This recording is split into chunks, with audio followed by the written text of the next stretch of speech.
Hello, hello, hello. Hello. Thank you very much. It's a new week. We're very, very happy to see you. Welcome to our show, Speak of Africa. We'd like to start the show of today by thanking you very, very much. In fact, our show is doing very well thanks to you. Thanks to you. You are sharing the videos with a lot of your friends, and some of you are watching some of the old videos, and we are really happy with what is happening. We have more subscribers, we have more viewers, and we receive more content from you.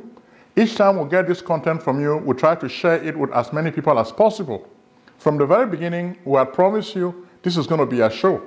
Whatever you guys send to us, that's what will make the focus of the show. So like this week, we're going to continue with our story. You guys want to know more about French neocolonialism. So we're going to keep you on that subject because it's something that is dear to our heart. And we realize that most of the stories we've been telling you about French neocolonialism have really hit a chord, and people are talking about it. More and more people are discovering the evils that the French have been doing to our people. But as we said the last 2 weeks, we should not just be complaining, because if we just complain, it just means we are dormant. We have to be active, and we have to take action to deal with the problem. So for the show of today, we're going to begin by telling you that when we look at Africa today, it's like a tale of two cities, a tale of two countries, two types of countries. It seems we see a dichotomy. You have countries where you find good governance and countries where you find bad governance. But when we look at good governance, it's more like a few sprinkling stars. Very, very few countries really exist in this category. One of the ones we really want to mention to you is Botswana. In fact, when we organized the second African Nation Awards, we gave the award to Botswana because Botswana is found towards the south of Africa. It's a small country, but this country came into prominence. When I say prominence, I mean most of the Westerners got to know about Botswana when they made this movie, The Gods Must Be Crazy. The guys in the Kalahari Desert, the Bushmen. So people love it when they watch those Bushmen running after a bottle of Coke. So it was really a funny movie. So that really put Botswana in the spotlight. But we are putting Botswana today again in the spotlight because Botswana was the winner of our second African Nation Awards. We had organized these awards to reward countries that are well governed. So Botswana won the award, and we saw that it's such a small country, but they are doing things well. We have a video that we're going to share with you as you watch this show. Botswana does not have resources like, say, Congo DRC. But whatever resources they have, they are really managing them well. Then you can see that there's political stability. There's always change of leadership from one leader to another, peacefully. So there's peaceful transition. So that has made it possible for the country to utilize the diamonds that they have. In fact, Botswana has one of the best diamonds in the world. So when you watch the videos that we're showing you, you could see the way they process diamonds in Botswana. So you can see that the leaders make sure that there is something for everybody. So there's very little corruption, and there is peace. And you can see, even when you walk with the streets, the country is very, very clean. And I really am proud of my brothers and sisters from Botswana. And I really tell them we're really happy they have built a country that is a pride of Africa. So when you watch this video, you can see the way they process most of these diamonds. And a lot of companies go there because of the diamonds. But they make sure that the wealth is distributed equitably among all the Botswana citizens, which is a good example for other countries in Africa to emulate. So if Botswana people can do this, then it means citizens of other African countries should be able to emulate the same. And we're happy with the way they are doing this, okay? When you watch this video, you can see a lot of the people building their country, industrializing it. Even though Botswana has had issues with HIV, but you can see the way they tackle this health epidemic. The country has been very, very serious about it. They've been able to rely on their own resources, so they don't just wait for the Western donors to come and save them. No, they use self-reliance, which is what we've been preaching on this show. The only way we can get ourselves out of poverty, the only way we can move forward is if we start relying on our own self. Let's not wait for China, for Russia, for America to come and save us. Let us save ourselves. All what it means is we have to make some sacrifices. That's what all the Western countries did in terms of even technology transfer. They had to sacrifice a lot to build their country. But I realize that sometimes we think that we can just complain and a magic wand will come and solve all the problems. No, it's not going to happen that way. So the example of Botswana is very, very commendable, and we tell people to read about this country. This is a country in Africa that is on the right track. And you have other countries near Botswana like Mauritius. When we organized the second African Nation Awards, we invited the ambassador of Mauritius. He came and he spoke about his country, and he told us what made his country great. They have a good system, and people are living there peacefully. Mauritius also is the pride of Africa. We like what is happening there. This is a positive story. So this is not limited to just two countries. The good news can be shared further. Of course, we've been talking about Rwanda all the time on this show. If you watch the same video, you'll see the way Paul Kagame is working with his brothers and sisters to transform his country. So many women are in the cabinet, and they are doing well to contribute to the development of that country. We wish other African countries can emulate the example of Rwanda. You can see Rwanda, a very little country that has experienced genocide in 1994, but they are moving ahead. People are asking, what is the magic? The magic is good governance. When you have a country where the leaders believe in their citizens, they engage them, they give them an agenda to work on, things are going to take off. It may take a while, but things will really start moving. So let's not just sit and complain. Let's do it. Some of these brothers and sisters are doing it big. So let's emulate them. Look at even the way Rwanda hosted the African Free Trade meeting. Beautiful place, clean city. When you see the pictures, you are just amazed at how can a country that went through the genocide, how can they really transform so easily in just a few years? It's because when people believe in themselves, they can make things happen, which is why we're encouraging you people to look at the example of Rwanda. Rwanda used to be a French colony, but as you know, we've been telling you how bad the French people are. Finally, now it's time for Africans to kick the French people out. Just say, French people, go away, leave Africa. That's the message of this show. Boomaye, boomaye, boomaye, okay? Bop, bop, bop, boomaye. So they need to leave Africa. So that's the message you need to sing. The French people are not really the enemies of Africans. The French government is the enemy of Africans because they produce policies that are inimical to the progress of Africans. Africans are enslaved in their own homeland. This is not something that is fair, okay? So it has to end. And I think Africans now are rising against the French neo-colonial system. Rwanda did the same thing. They made a U-turn. So right now, they've changed their whole system of education, as we've told you many times on this show. Now they have an Anglo-Saxon model.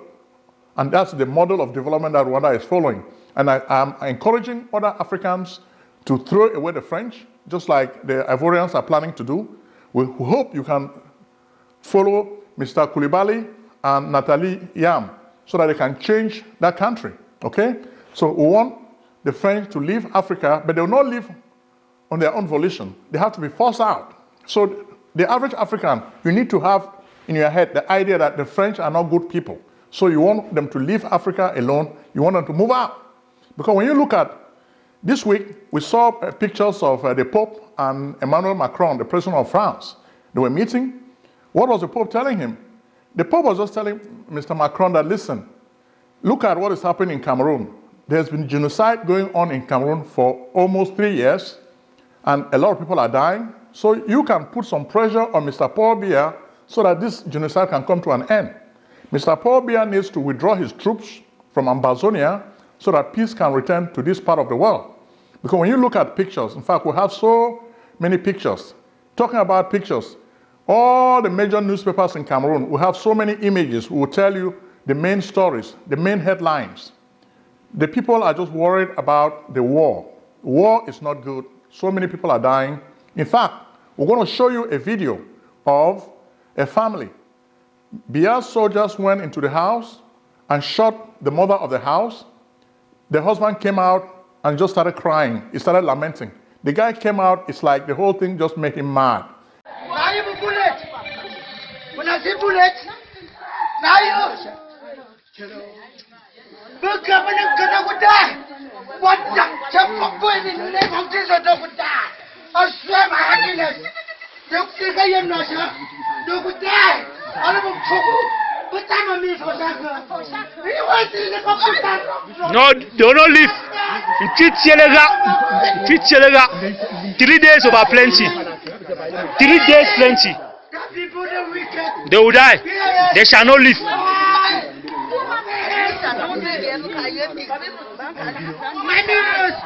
You can see we are crying here. This is a blood. This is a blood of our brother, our mother. This is a blood here. You can see the blood is thick. The blood is here. This is a blood. There is a blood. My mama is trying to sweep.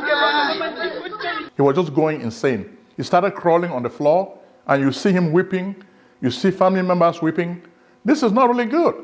So when people say this government is killing people, they say it's a lie. They're trying to just give them a bad name.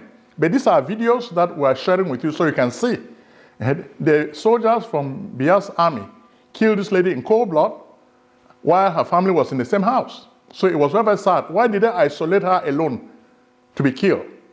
And the family was just lamenting. It's like they just want to strike fear in the hearts of the people. When they kill your people, you see it, they tell you, you have to shut up. If you don't shut up, then they're going to kill you. So this video is really sad.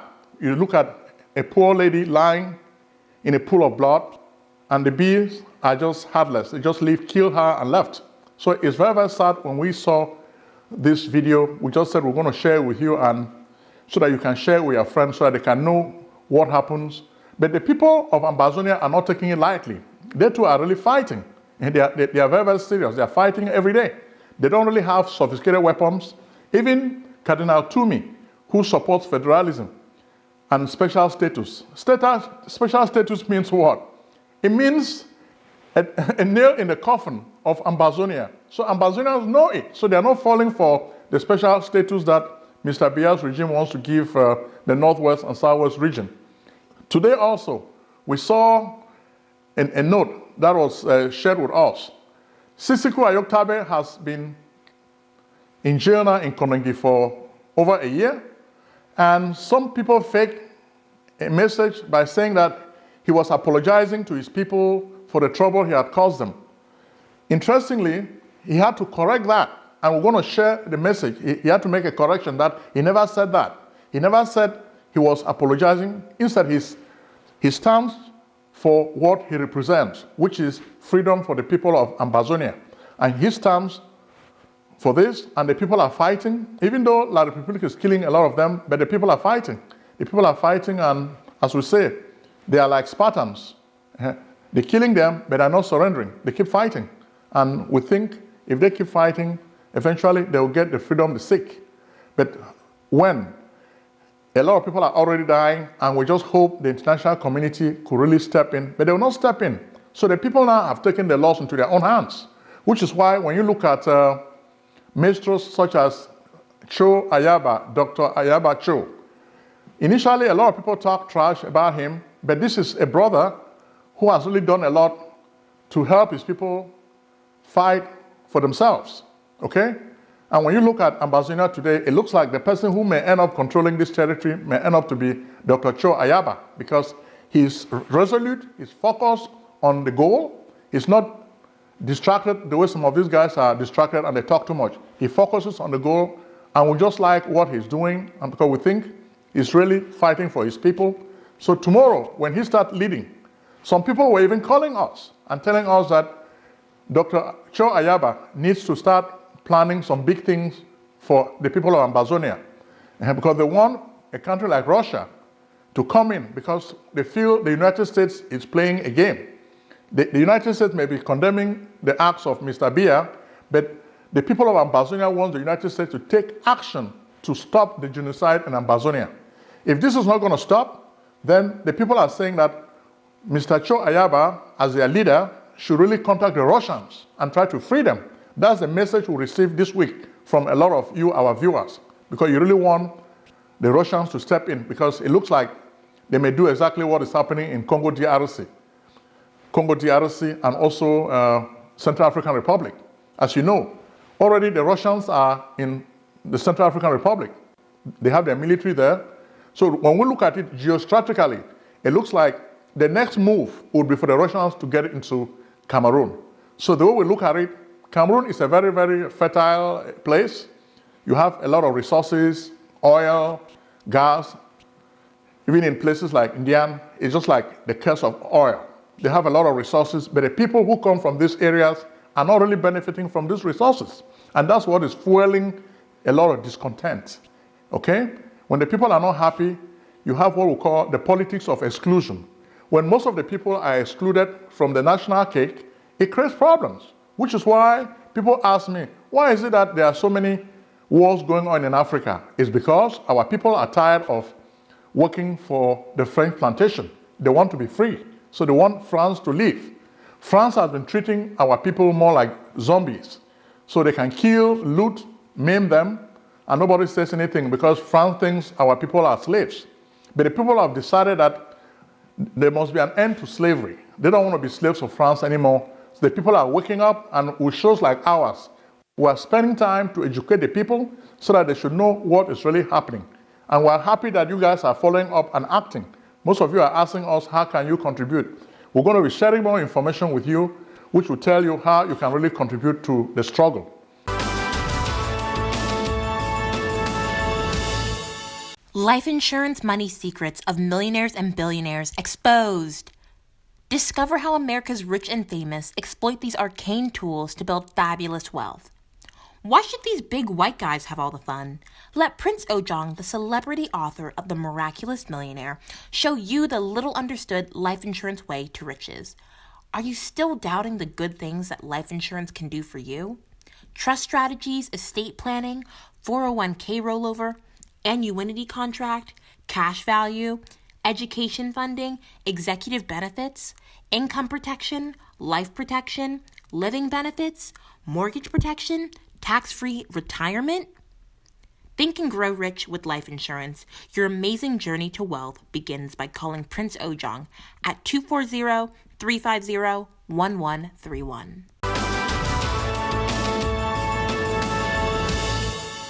Next, we're going to move now to Congo DRC. Congo DRC. Somebody just sent us a picture of the governor of Kinshasa. He was shopping in Paris. Nice stores. He had a lot of money and was trying to buy nice stuff for his family and himself. So some of those activists from Congo DRC attacked him. You can watch the video.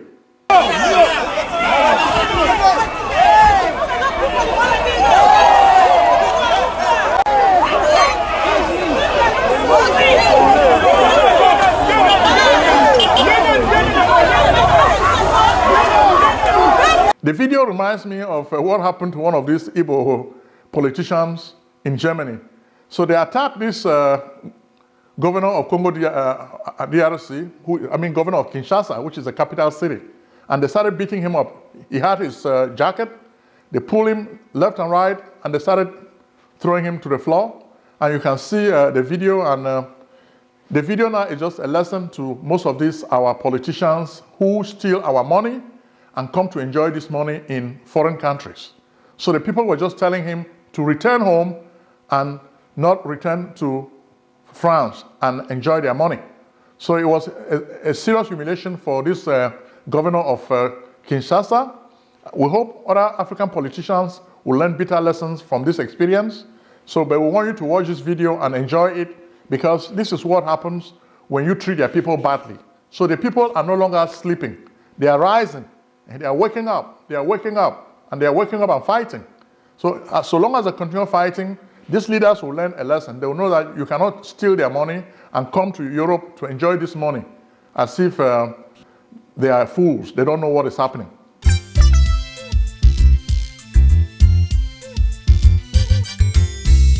Hey, yo, Shay, I thought you was going to take me to this place so I could get my taxes done. You know I'm trying to buy a new house. What's up? Let's get it on. If If you're searching for a house, call up my man Prince Ojong, the best in real estate. Take it from your guy's shape. When I say his services are the best in the states, word is born. He even take care of your tax forms, fat refunds. So come, get your business done. Consultations, financial organization, fast processing, no waiting. This man is amazing. The Prince. Act now and call Prince Ojong at 240-350-1131. That's 240-350-1131.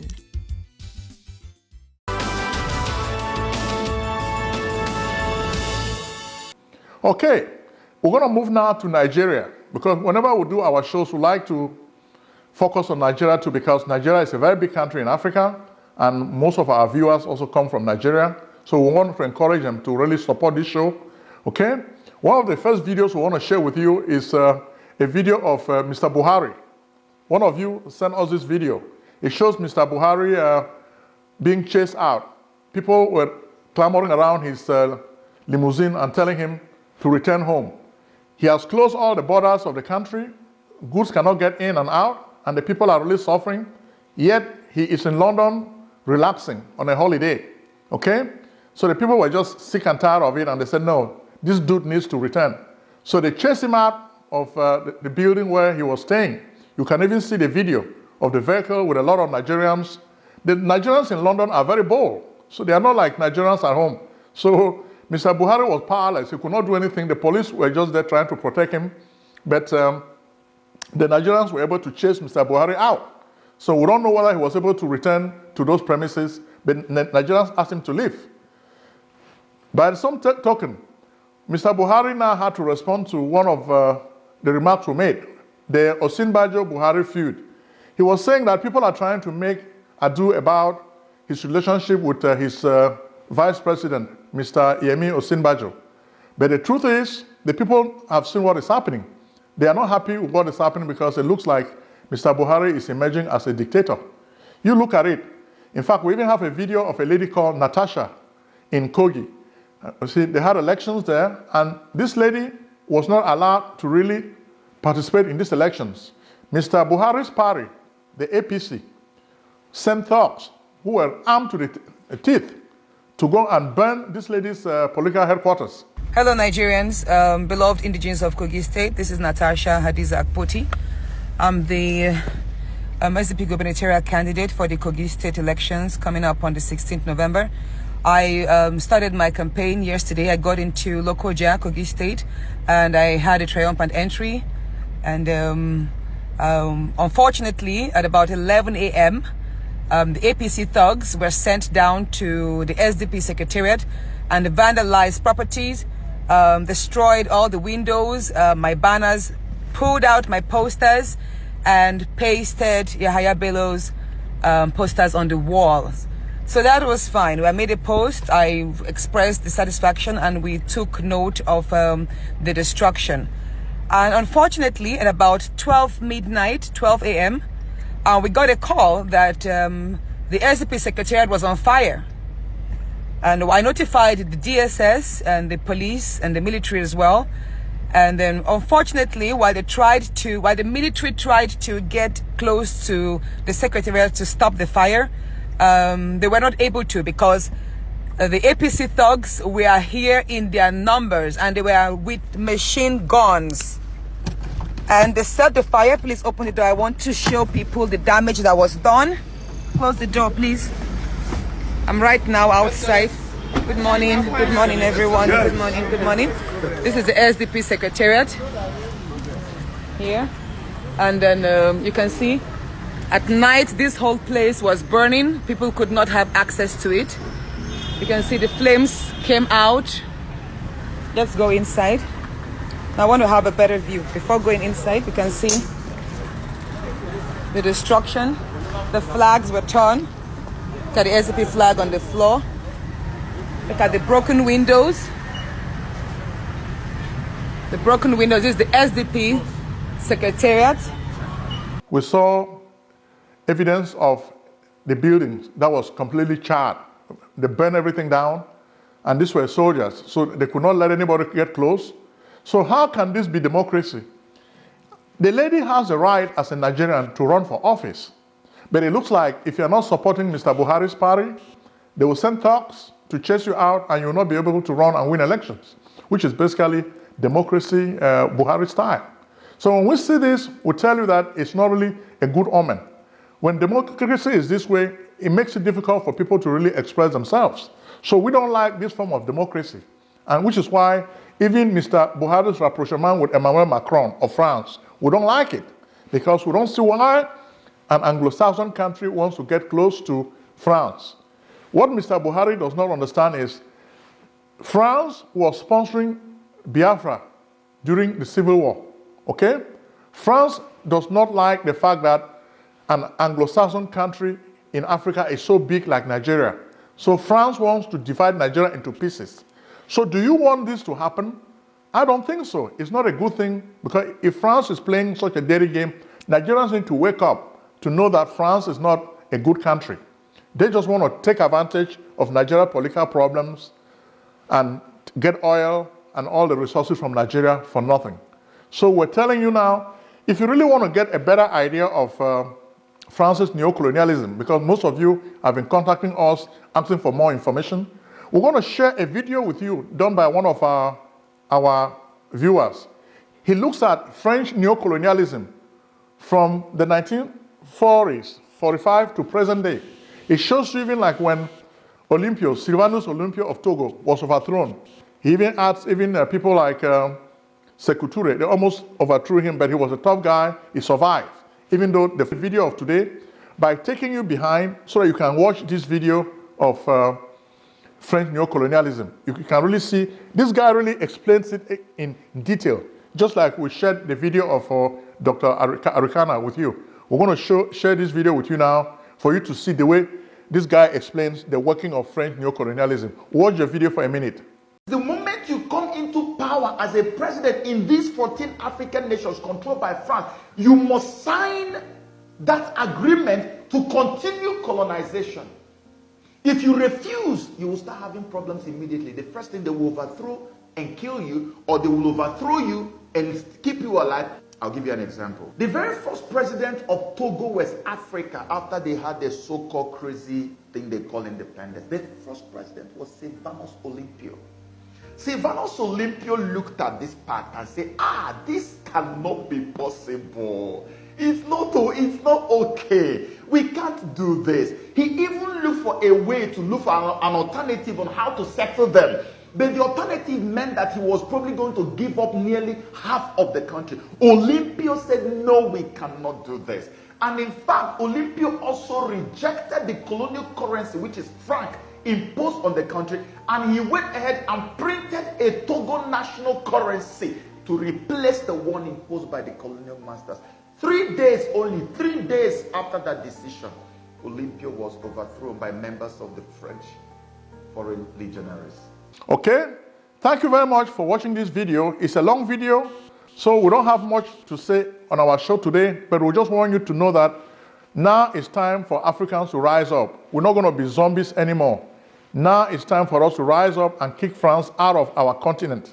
If you do this, then it will make it easy to start planning for your liberation. Thank you very much. We're asking you to continue subscribing to this show.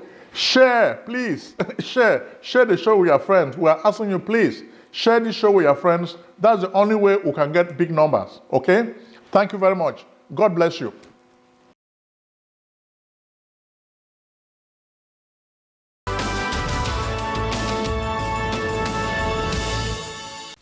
Selling a service or a product?